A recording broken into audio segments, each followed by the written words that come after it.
Yes, I'm back. And right now I'm talking about this melanoid sister. She happened to be a physician.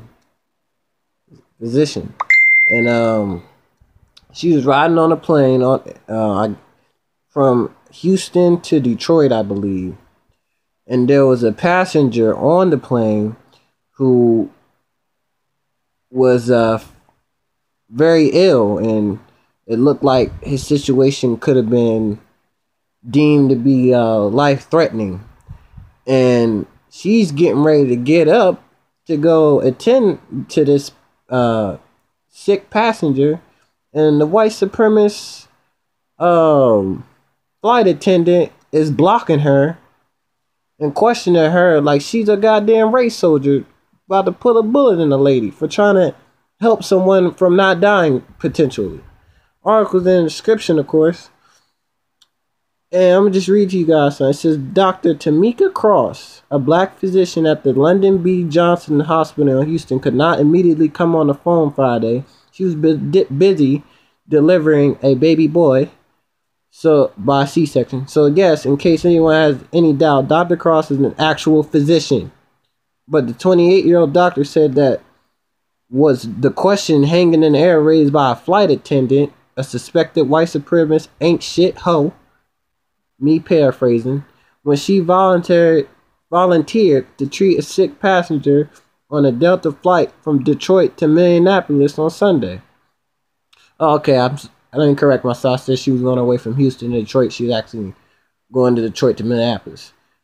Digressing continued. Dr. Cross wrote about the episode in a Facebook post later today, saying she had put her hand up to help, but she was met with a kind of skepticism she had encountered before as a black doctor. A flight attendant demanded her credentials and confirmation that she was a real physician. She said to me, "Oh no, sweetie, put your hand down.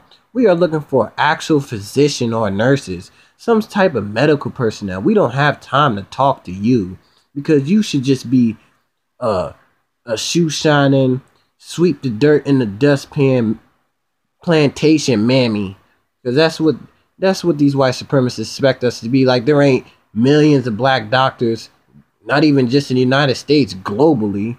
Number one, our ancestors were the first doctors, if you really want to get technical. But you know, the white supremacists, they don't think like that because they think they're superior, even though they ain't shit. And they think they're smart. And of course, the number one commandment in white supremacy is I'm white, I say so. I'm white, I'm more educated than you. I'm white, therefore you, as a melanoid person, you can't be as educated as me or more educated as me, which we are. But digressing and continuing, Dr. Cross wrote, I'm sure many of my fellow young corporate America working women of color can all understand my frustration when I say I'm sick of being disrespected. By Friday, Dr. Cross' story had been shared more than 38,000 times, which it should have been, and had attracted more than 14,000 comments, transforming her Facebook page into a forum where minority professionals reflect on difficulties they face from people who doubt their qualifications or abilities. It was also shared widely on Twitter under the hashtag Tamika Cross and what doctors look like to highlight offensive assumptions about diversity in the medical field. Tamika, I know exactly how you feel when people don't want your help because of your color of your skin. Anise Crawford wrote on Facebook, I go through this regularly basis. I'm a a pharmacy associate. They assume that I don't know what I'm doing or don't want to deal with me at all, but have to. On Friday, Delta Airlines said in a statement on the website, this is an investigation of what happened and have reached out to Dr. Cross. In the statement said 3 medical professionals identified themselves on the flight in question. Only one was able to produce documentation of medical training. This statement continued, the experience Dr. Cross described is not reflective of Delta culture or our values employees live out every day. Reached by telephone between surgeries on Friday, Dr. Cross said that it was not the first time she had encountered assumption that as a black woman, she could not be a doctor, and she had heard similar stories from colleagues. I think minorities in general, especially in the field of my practice, I feel that there are always questions and always assumed to be the nurse or the nurse's aide or here as a part of a janitory team or auxiliary staff. She said, several times I come in a room and I'm assumed to be one of the auxiliary ancillary staff. Some of the conversation spurred by Dr. Cross' Facebook post centered on what researchers call implicit bias or unconscious processing about race. According to the Kerman Institute for the Study of Race and Ethnicity, implicit bias can affect the decisions jurors make in a court, the assumptions by law enforcement officials about minorities, and the relationships between students, teachers, doctors, and patients. In 2016, the Institute highlighted people with a black-sounding name had a lower response rate than they're trying to help for public services.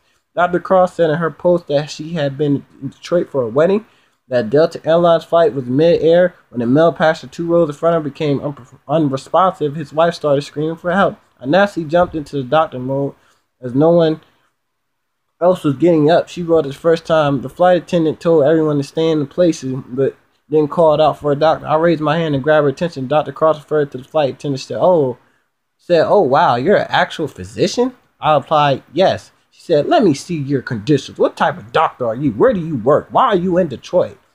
Acting like you're a fucking cop. Number one, this man could have died, so I would be trying to sue the shit out the airline if I'm this male, because you referred to white massa who stood up and said, "I'm a doctor," even though he didn't know what the fuck he was doing. And then you come back to her and ask, "Well, what should we do next?" Oh, now you believe in she's a doctor.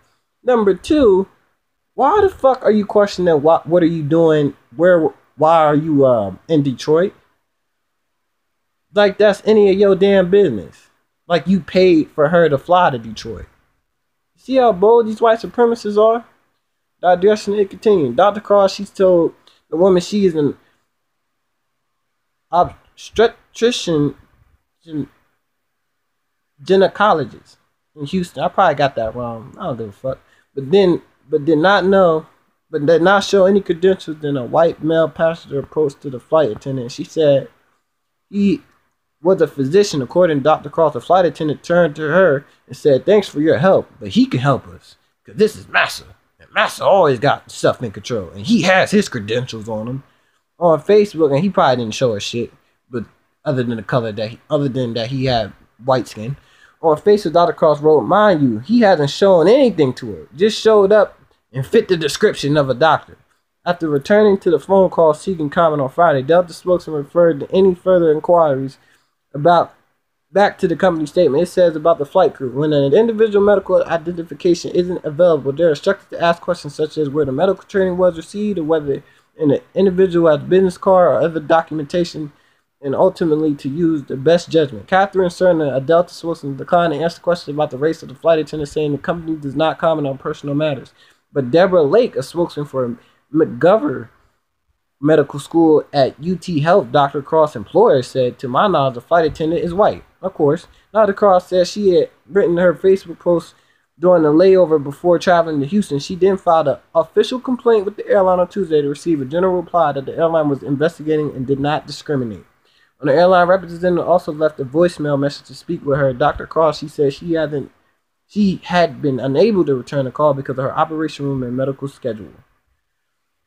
But you see how much of a white supremacist society it is? You can't even aid a potential dying passenger without a white supremacist denying you and questioning your qualifications. Because it's always either you're underqualified or you're overqualified as a melanoid person, which is just translation that you're black and we don't want to hire you, or you're black so you can't possibly be able to be a doctor, a lawyer, a physician, a scientist. You can't be none of that, because if you black, only thing you can do is cook, clean, run the ball, catch the ball, or tap dance, sing, rap, or do coonery and buffoonery on VH1. That's all they see black people doing. But there are a lot of us doing that, unfortunately. But there is a lot of people who don't get to shine, who are doctors, scientists, physicians, astronauts, work for NASA. I have a cousin who works for NASA, and he actually speaks German. We do have educated melanoid brothers and sisters in society. When you live in a system of white supremacy, I'm white and I say so goes.